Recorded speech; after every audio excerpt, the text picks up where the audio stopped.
की संस्कृति की पहचान है। वहीं दूसरी ओर राजनीतिक जातीय टकराव और जमीन के झगड़े भी अक्सर सुर्खियों में बटोरते रहते हैं। यही पृष्ठभूमि इस कहानी की, जो एक ऐसे रहस्यमय मर्डर केस पर आधारित है जिसने पूरे राज्य को हिलाकर रख दिया।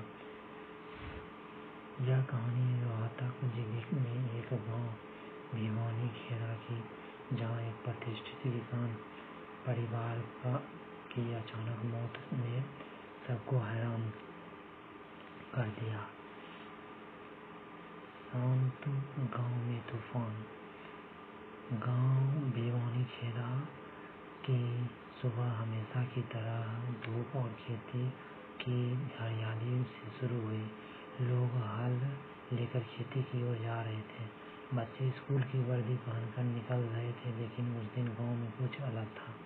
गांव के बड़े किसान वीरेंद्र सिंह चौहान का शव उनके हवेलीनुमा घर के आंगन में पड़ा मिला। सिर पर गहरी चोट, खून से लथपथ शरीर और आसपास बिखरे सामान देखकर साफ था कि यह कोई सामान्य मौत नहीं बल्कि हत्या थी। पुलिस को सूचना दी गई।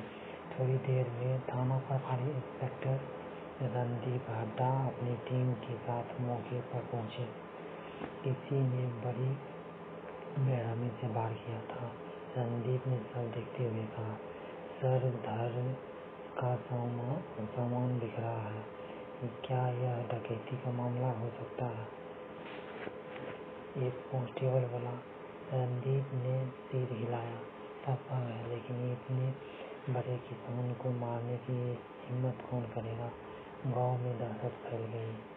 सबके मन में एक ही सवाल था, कातिल कौन है? सबकी पड़ती। पुलिस की प्रारंभिक जांच में पता चला कि वीरेंद्र सिंह की गांव में अच्छी खासी जमीन थी। गांव के कई लोग उनसे ईर्ष्या करते थे। उनके परिवार में पत्नी सरोज देवी, बेटा अभय सिंह 27 वर्ष और बेटी प्रीति 22 वर्षीय थी। सरोज देवी रो रो कर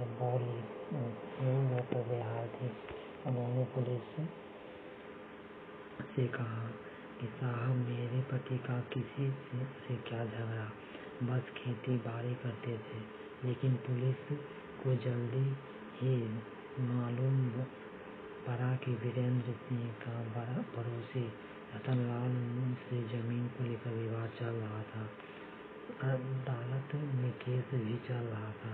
दूसरी ओर गांव में चर्चा थी कि वीरेंद्र सिंह का गांव ही एक महिला सुमन से अवैध संबंध था, जिसे लेकर उसके बेटे अभय को काफी गुस्सा रहता था।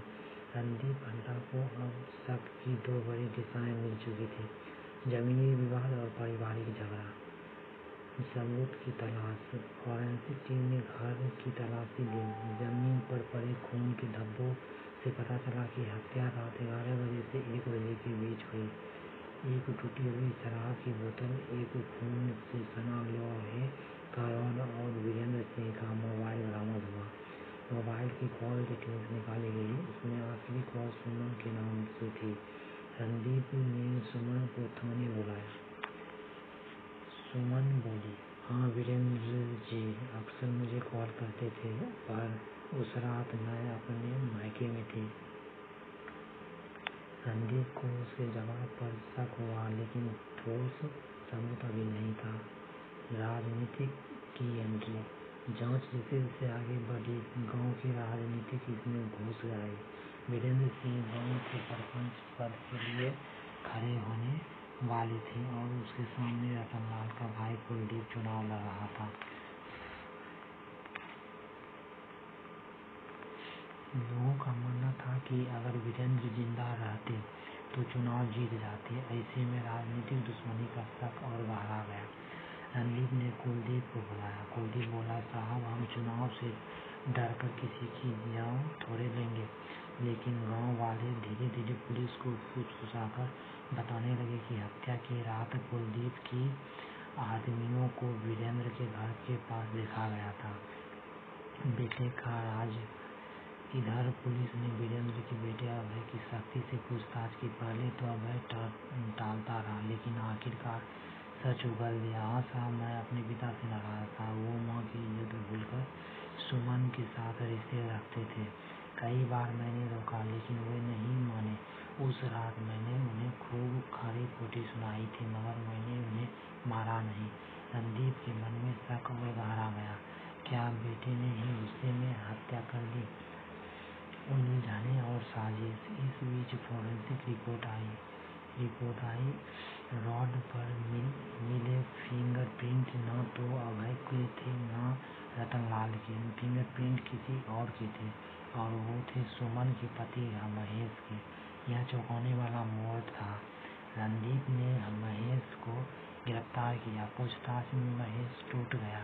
हाँ, मैंने ही वीरेंद्र को मारा। वो मेरी पत्नी के साथ नाजायज संबंध रखता था। मैं बर्दाश्त नहीं कर सका। उस रात जब वो हमारे घर के पास आया तो मैंने पीछे से रॉड से वार कर दिया। सच का पर्दाफाश। महेश के कबूलनामे के बाद केस लगभग साफ हो गया, लेकिन अदालत में मामला पेचीदा हो गया। महेश के वकील ने दलील दी, यह हत्या नहीं बल्कि गुस्से और आत्मसम्मान में किया गया कदम है। इसे हत्या की योजना नहीं कहा जा सकता। अभियोजन पक्ष ने कहा, यह सोची समझी हत्या है। महेश ने पहले से रॉड छिपा रखा था और मौका देखकर वार किया। गवाहों, सबूतों और फोरेंसिक रिपोर्ट के आधार पर अदालत ने